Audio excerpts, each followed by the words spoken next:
Yes yes Deepali जी, good morning.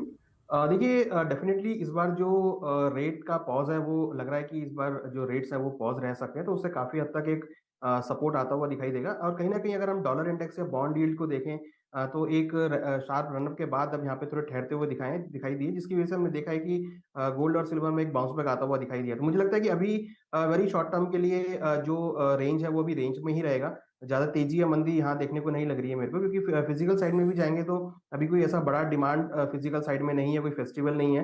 तो मेरे हिसाब से जून और जुलाई के मंथ में आपको एक रेंज बाउंड ट्रेंड ही देखने को मिलेगा।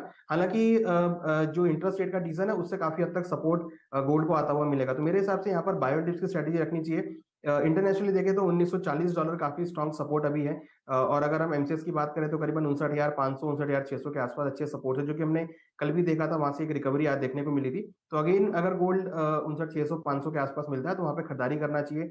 59,100 का स्टॉप लॉस है। टारगेट ऊपर में एक्सपेक्ट है कि 60,100 तक देखने को मिल सकता है। हायर साइड में 1970 $1975 एक अच्छा रेजिस्टेंस बन गया है। तो मुझे लगता है कि गोल्ड उसको फेस कर सकता है। तो फिलहाल अगर हम ओवरऑल रेंज देखें तो 1940 से लेकर $1975 की रेंज जो है वो गोल्ड में इंटैक्ट रह सकती है। और कहीं ना कहीं आपको लोअर लेवल्स पे बाइंग अमर्ज होती हुई दिखाई देगी, क्योंकि इंटरेस्ट रेट पॉज रहेंगे और जैसा कि लग भी रहा है, तो मुझे लगता है कि बाय ऑन डिप्स की स्ट्रेटेजी आपको देखने को मिल सकती है। हम्म। चांदी आपकी स्क्रीन पे लेके आना चाहेंगे, क्योंकि यहाँ पर हल्की सी खरीदारी हमने फिर से लौटते हुए देखी है। जिस तरह का ट्रेंड्स मेटल का रहा है, उसका सपोर्ट हमने चांदी पर भी आता हुआ देखा।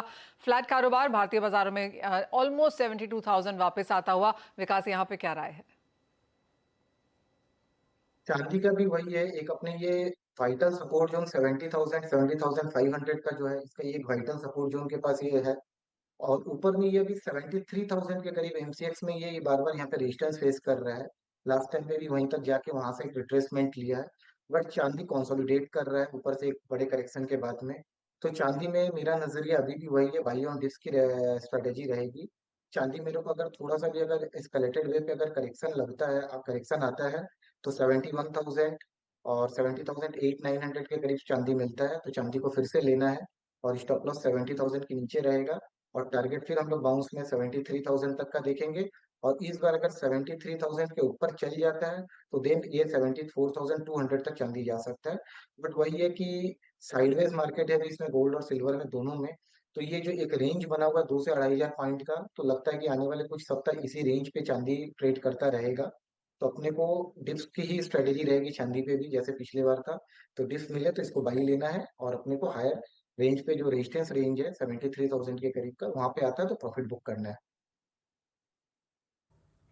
ओके। डिप्स पर खरीदारी की सलाह है। 73,000 के आसपास पहुंचे तो वहां पर प्रॉफिट्स लेने हैं, लेकिन ऑन डिप्स बाय करके चलना है सिल्वर पर। अब बात कर लेते हैं एनर्जी पैक की, जहां पर काफी एक्शन हम देख रहे हैं पिछले 2-3 दिनों से। खासतौर से पहले बात करेंगे कच्चे तेल की। अनुज, क्या व्यू है आपका? सऊदी अरेबिया के आउटपुट कट के बाद जो गेन्स हमने कच्चे तेल में आते हुए देखे थे, वो सब इरेज हो गए, क्योंकि वापस से प्रॉफिट टेकिंग आई है। ब्रेंट का भाव $76 और घरेलू बाजार में भी 6,000 के नीचे प्राइसेस। अगेन अब यूएस फेड मीटिंग पर नजरें बनी हुई हैं, लेकिन जो एक्सपेक्टेशंस बन रही है कि रेट पॉज हो सकते हैं, क्या सपोर्ट मिलेगा कच्चे तेल को इन लेवल्स पर? बिल्कुल दीपाली जी, सपोर्ट मिलना चाहिए, क्योंकि जो प्रोडक्शन है वो कट हुआ है, साथ में पॉज इंटरेस्ट रेट रहेंगे, तो उससे भी काफी हद तक सपोर्ट आता हुआ दिखाई देगा। और क्रूड की अगर बात करें तो कहीं ना कहीं आगे चलकर विंटर डिमांड और स्ट्रॉन्ग सीजन भी स्टार्ट होने वाला है, तो उससे भी काफी हद तक जो सप्लाईज है वो डिस्टर्ब रहेंगी। तो मेरे हिसाब से जो मोमेंटम है क्रूड के अंदर वो पॉजिटिव होता हुआ दिखेगा। हालांकि ऊपर अगर आप देखेंगे तो $80 ब्रेंट में देखें तो काफी स्ट्रॉन्ग एक रेजिस्टेंस के तौर पे दिख रहा है, और एमसीएक्स में करीबन 6,200 6,300 एक रेजिस्टेंस के तौर पर फेस होता हुआ दिखाई दे रहा है। मगर जिस तरीके से हमने एक रिकवरी देखी है 5,600 5,700 से, तो वो कहीं ना कहीं एक बॉटम डबल बॉटम वहां पर बन गया और वहां से एक रिकवरी आती हुई दिखाई दी है। इनफैक्ट कहीं ना कहीं ओपेक मेंबर की तरफ से ये भी स्टेटमेंट है कि अगर आगे डिमांड कमजोर रहेगी तो अगेन वो प्रोडक्शन कट कर सकते हैं। तो अब प्रोडक्शन कट का जो है मुझे लगता है कि वो आगे भी जारी रहेगा, तो उससे काफी हद तक क्रूड को सपोर्ट मिलता हुआ दिखाई देगा। तो यहाँ पर भी मैं बाय ऑन डिप्स की स्ट्रेटेजी देना चाहूंगा। मुझे लगता है कि 5,900 के आसपास एमसीएक्स में लेवल्स मिले तो खरीदारी कर सकते हैं। 5,750 का स्टॉप लॉस है। टारगेट करीबन 6,200 तक देखने को मिल सकता है। वहीं अगर हम ऑप्शन साइड में जाए तो यहाँ पर भी मैं 6,200 का जो कॉल ऑप्शन है वो करीबन ₹56 के आसपास है, उसमें खरीदारी का ट्रेड ले सकते हैं। ₹24 का स्टॉप लॉस है। टारगेट ऊपर ₹90 तक देखने को मिल सकता है। तो ऑप्शन वाइज भी 6,200 का कॉल ऑप्शन खरीदारी में रहेगा, या फिर फ्यूचर्स में 5,900 के आसपास खरीदारी का ट्रेड बना के चल सकते हैं।